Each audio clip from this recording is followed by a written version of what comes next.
Shalom saudara, kita berjumpa kembali dalam Renungan Harian GPKS Pangkal Pinang, edisi Senin 7 Oktober 2024. Saudara, judul renungan hari ini adalah mengenai doktrin yang sulit tentang Allah yang dengan sengaja menyembunyikan kemuliaannya atau menyembunyikan wajahnya. Saudara, bila mendengar atau membaca judul renungan ini, mungkin di antara kita ada yang berpikir, masa sih Allah sengaja menyembunyikan wajahnya? Masa Allah yang baik itu sengaja menghindari ciptaannya? Saudara, kalau Anda berpikir demikian, saudara tidak sendirian berpikir seperti itu. Dalam lirik sebuah lagu hymn berjudul The Solid Rock, ciptaan Edward Mote, yang ada diterjemahkan dalam buku PPK atau Puji-Pujian Kristen nomor 218, di dalam bait 2-nya, di lirik aslinya dalam bahasa Inggris berkata demikian. When darkness veils his lovely face. Artinya, pada saat kegelapan menutupi wajahnya, wajah Allah yang terkasih itu. Nah, saudara, dalam versi modern, orang-orang modern memodifikasi kalimat itu menjadi when darkness seems to hide his face. Saat kegelapan nampaknya saja, seolah-olah saja menyembunyikan wajah Allah. Jadi, sepertinya ada orang-orang di zaman modern ini yang keberatan dengan tulisan Edward Mote, sehingga mereka memodifikasi dari tulisan Edward Mote, kegelapan memang menyembunyikan wajah Allah. Mereka modifikasi dengan berkata kegelapan nampaknya saja, seolah-olah saja menyembunyikan wajah Allah. Nah, memang kalau kita perhatikan dalam terjemahan bahasa Indonesia versi PPK itu tidak menunjukkan pergumulan itu, ya. Hanya berkata waktu datang kegelapan. Jadi tidak kelihatan pandangan apakah Allah benar-benar menyembunyikan wajahnya atau sekedar kelihatannya saja tertutupi, seolah saja penderitaan itu menutupi wajah Allah. Nah, saudara, bagaimana seharusnya kita memahami masalah ini, doktrin ini? Saya akan membahas dari lanjutan dari renungan kita minggu lalu, Matius 12 ayat 9 hingga 16. Setelah pergi dari sana, Yesus masuk ke rumah ibadat mereka. Di situ ada seorang yang mati sebelah tangannya.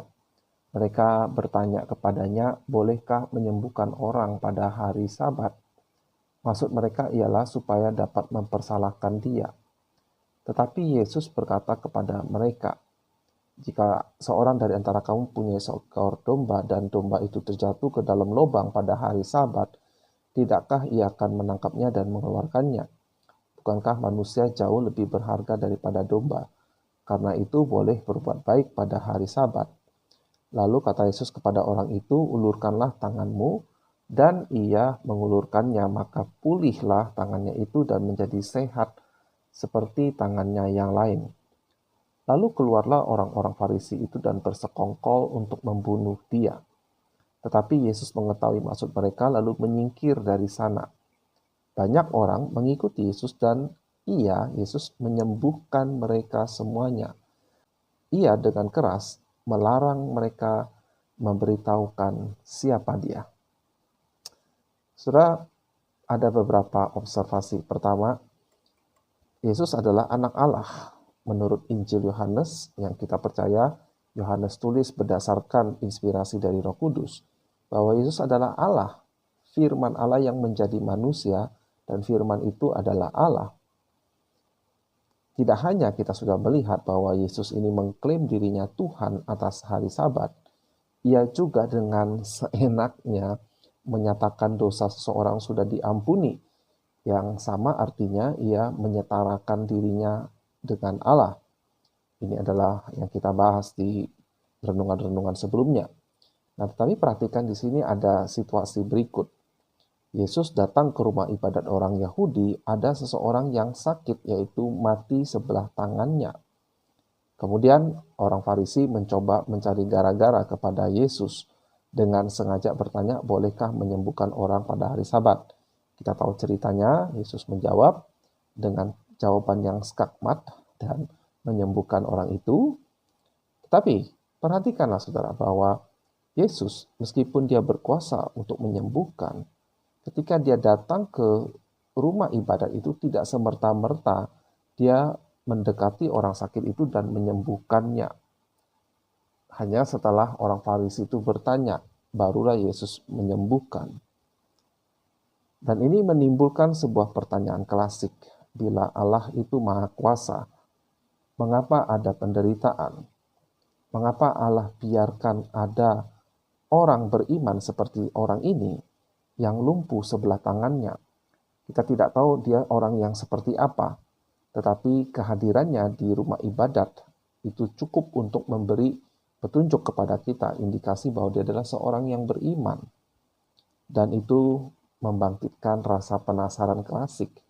Bila Allah Maha Kuasa, mengapa ada penderitaan di dunia ini? Mengapa ada perang, ada korban jiwa, ada pembunuhan? Mengapa Tuhan tidak mencegah atau Tuhan tidak menolong korban-korban itu? Nah, saudara, narasi kita hari ini menunjukkan bahwa setelah Tuhan Yesus menjawab tantangan itu, lalu orang Farisi bersekongkol untuk membunuh dia, Yesus mengetahui dan ia menyingkir dari daerah itu. Tetapi ada orang-orang banyak yang mengikuti. Dan Yesus merespon, menanggapi dengan menyembuhkan mereka semuanya. Tetapi kemudian narasi ini mencatat, Yesus dengan keras melarang mereka memberitahukan siapa dia. Mengapa Yesus melarang? Ada orang-orang yang berpendapat bahwa Yesus melarang orang-orang banyak itu memberitahukan siapa dia karena alasan orang Farisi hendak membunuhnya. Jadi dengan melarang memberitahu siapa yang menyembuhkan mereka, Yesus tidak terlalu repot ya untuk menghindari orang-orang Farisi. Tetapi saya rasa pendapat ini kurang tepat. Sebab kalau kita membaca teks berikutnya, orang-orang Farisi itu tidak kesulitan untuk mencari Yesus. Dan Tuhan Yesus juga tidak seperti main petak umpet dengan mereka. Meskipun tadi Yesus sempat menyingkir ketika orang-orang Farisi itu hendak membunuhnya.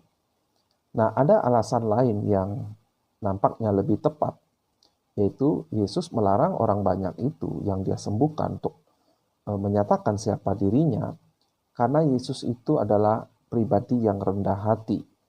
Ia tidak mencari nama bagi dirinya, dia mungkin untuk mengurangi namanya terekspos. Tuhan Yesus memberi contoh bagi para murid agar tidak giat mempopulerkan nama bagi dirinya sendiri. Nah, saudara, hari ini ada banyak pendeta yang begitu getol untuk mempromosikan dirinya, ya, mempromosikan seminar, bahkan tidak segan menarik jemaat dari gereja lain untuk ikut acara seminarnya. Nah, saudara, mungkin seperti persaingan Alfamart dengan Indomart. Kalau satu buka, yang lain juga buka. Meskipun saya mendengar pendapat orang berkata, pemilik kedua merek itu sebenarnya teman dan secara sengaja itu adalah taktik bisnis mereka. Nah, kita tidak tahu. Apapun itu yang jelas, sebagian orang menganggap bahwa Matius mencatat peristiwa ini untuk menunjukkan kerendahan hati Tuhan Yesus, ya, dengan cara melarang orang-orang itu menyiarkan tentang perbuatannya. Saudara, pendapat ini jelas lebih mungkin.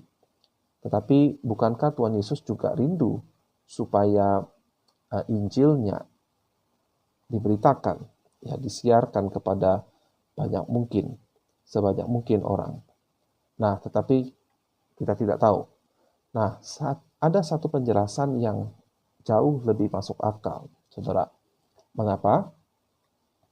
Karena kita melihat kalimat terakhir tadi itu yang saya kutip dari Matius, itu sama persis di dalam Injil Markus 8 ayat 27 hingga 30.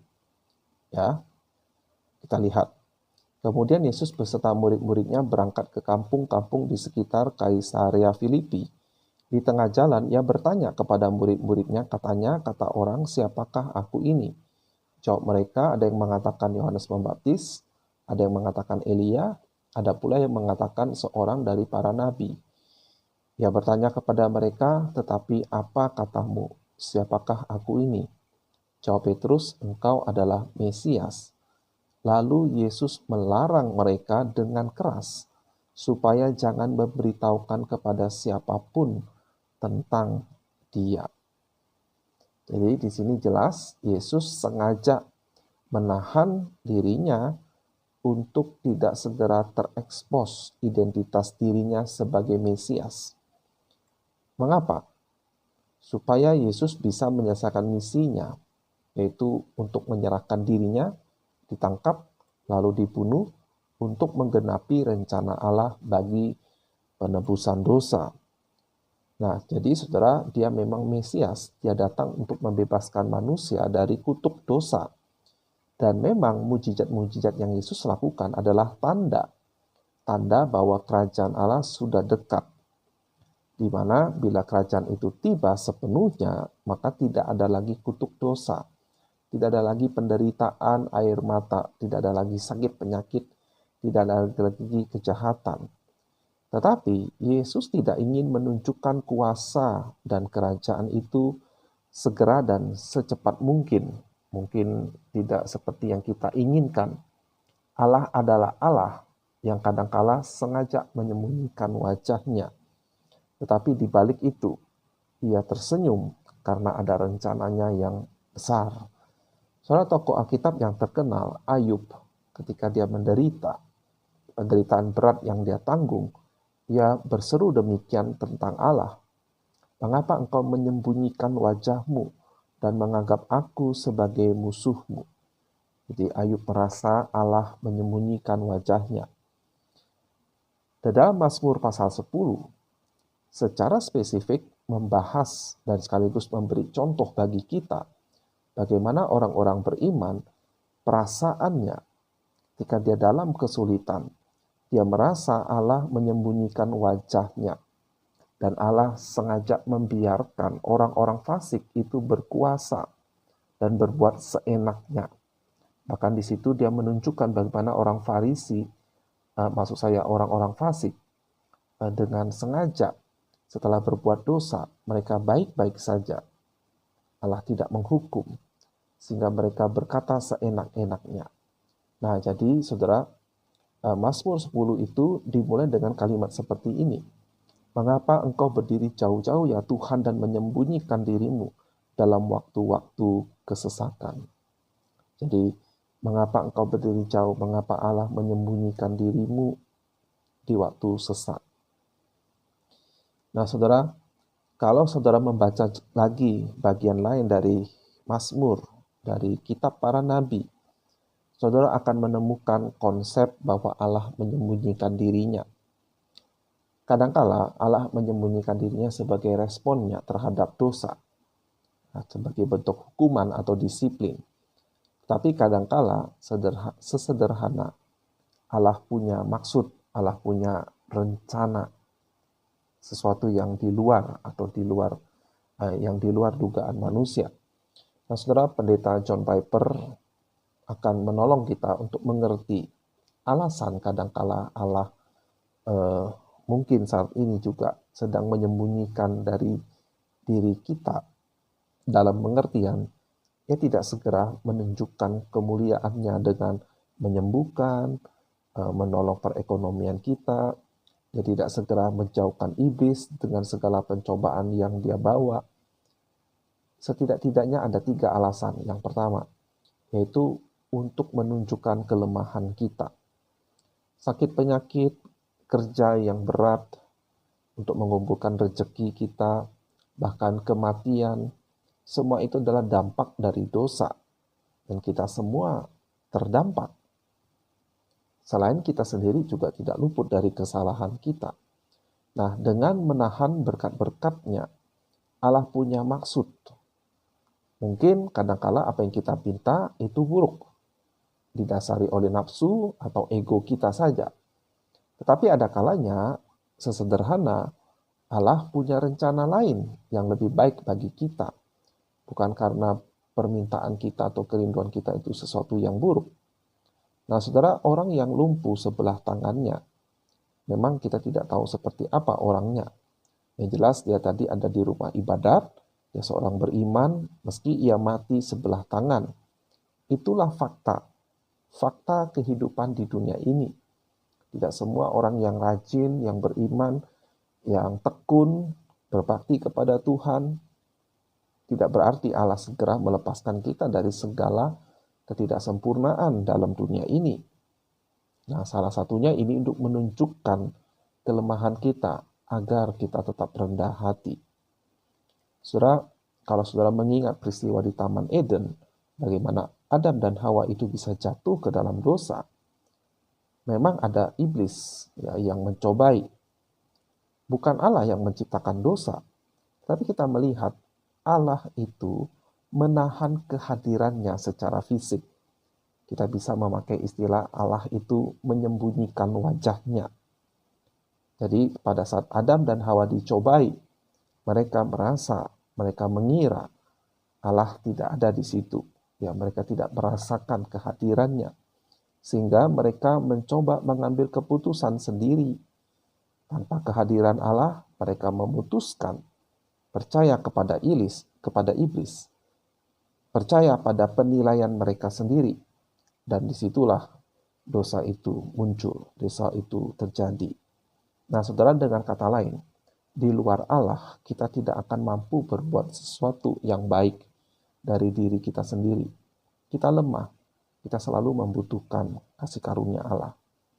Itu yang pertama. Yang kedua, untuk mengajarkan kita nilai berharganya kehadiran Allah, kehadiran juru selamat kita.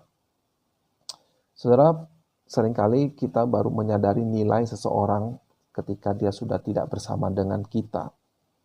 Nah, demikian pula Allah bisa dengan sengaja menyembunyikan wajahnya dari manusia agar kita belajar betapa berharganya kehadirannya tersebut. Saudara, pemazmur suka menggambarkan dirinya sebagai rusa yang haus, rindu akan air sungai yang sejuk dan mengalir. Begitulah jiwanya rindu kepada Tuhan. Demikian pula masa-masa sulit mengajarkan kita nilai berharganya kehadiran Allah. Tuhan Yesus dapat dengan mudah menyembuhkan semua orang sakit, melenyapkan. Dia akan lakukan pada waktu dia datang kedua kali. Tetapi dia tidak lakukan setidak-tidaknya sampai saat ini. Bahkan, saudara, kalau kita mau jujur melihat pada fakta, orang-orang yang pernah dia sembuhkan, dari penyakit dengan mujizat, tidak menutup kemungkinan di antara mereka akan ada yang meninggal karena sakit tertentu. Artinya, dia akan kembali mengecap efek dari dosa itu dengan seizin Allah, dan akhirnya meninggalkan dunia ini melalui penyakit itu. Nah, saudara, semuanya itu untuk mengajarkan nilai berharganya kehadiran Allah itu. John Piper berkata, Allah mengizinkan kita mencicipi kegelapan pendahuluan, sehingga kita dengan gentar kembali kepada firman Tuhan di dalam doa dan juga datang kepada salib. Yang ketiga, saudara, pada akhirnya Allah menyembunyikan dirinya selama kita di dunia ini untuk sementara waktu, untuk mengingatkan kita keselamatan yang besar. Saudara, seperti sebuah bangsa, sebuah negara, kadangkala perlu mencicipi pahitnya kemiskinan, mencicipi pahitnya perbudakan, penjajahan, agar merindukan dan menghargai nilai kemerdekaan atau juga kemakmuran. Nah, saudara, inilah yang juga kita alami. Allah izinkan kita mengalami penderitaan. Allah menyembunyikan wajahnya agar kita merindukan penggenapan keselamatan kita. Nah, saudara, di dalam surat Ibrani menggambarkan apa yang dialami orang-orang beriman di era Perjanjian Lama sebelum kematian dan kebangkitan Tuhan Yesus yang menggenapi penebusan dosa itu.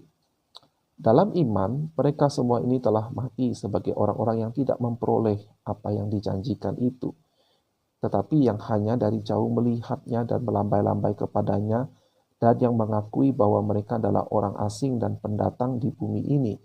Sebab mereka yang berkata demikian menyatakan bahwa mereka dengan rindu mencari suatu tanah air. Mereka tidak dapat, maka rindu. Tetapi sekarang mereka merindukan tanah air yang lebih baik, yaitu satu tanah air surgawi. Sebab itu Allah tidak malu disebut sebagai Allah mereka, karena ia telah mempersiapkan sebuah kota bagi mereka. Surat Roma menggambarkan dengan indah mengenai penantian kita akan keselamatan. Keselamatan itu digenapi dengan sempurna. Saya bacakan. Roma 8 ayat 23 hingga 26. Dan bukan hanya mereka saja, yaitu ciptaan di dunia ini, kita yang telah menerima karunia sulung roh, kita juga mengeluh dalam hati kita, sambil menantikan pengangkatan sebagai anak, yaitu pembebasan tubuh kita. Sebab kita diselamatkan dalam pengharapan. Tetapi pengharapan yang dilihat bukan pengharapan lagi. Sebab bagaimana orang masih mengharapkan apa yang dilihatnya. Tetapi jika kita mengharapkan apa yang tidak kita lihat, kita menantikannya dengan tekun. Jadi Allah sengaja tidak memperlihatkannya. Kita belum melihat penggenapan itu, saudara, pembebasan tubuh. Tetapi karena Allah sudah janji, kita nantikan dengan tekun. Jadi saudara, ini alasan yang ketiga. Jadi doa saya adalah setiap Anda yang merasa Allah menyembunyikan wajahnya, dan memang bisa dia berkata, dia bersikap demikian, tetapi ingat, dia tidak pernah meninggalkan kita. Dia sembunyikan dengan maksud yang baik. Mungkin dia sedang mendisiplin saudara, atau mungkin dia sedang ada rencana yang lain. Doa dan harapan saya adalah saudara tetap tekun mendekat kepada Allah, maka dia akan mendekat kepada kita. Dia tidak untuk selamanya menahan berkatnya, tidak untuk selamanya ia menyembunyikan dirinya. Nabi Hosea pernah mengajak umat Israel mendekat kepada Allah. Dia berkata, marilah kita mengenal dan berusaha sungguh-sungguh mengenal Tuhan. Ia pasti muncul seperti fajar. Ia akan datang kepada kita seperti hujan pada akhir musim yang mengairi bumi. Kiranya renungan ini memberkati saudara. Saudara memahami doktrin yang sulit tentang Allah yang menyembunyikan wajahnya. Tetapi percayalah, dia tersenyum pada saat dia melakukan itu. Datanglah mendekat kepadanya. Dia pasti datang. Tuhan Yesus memberkati.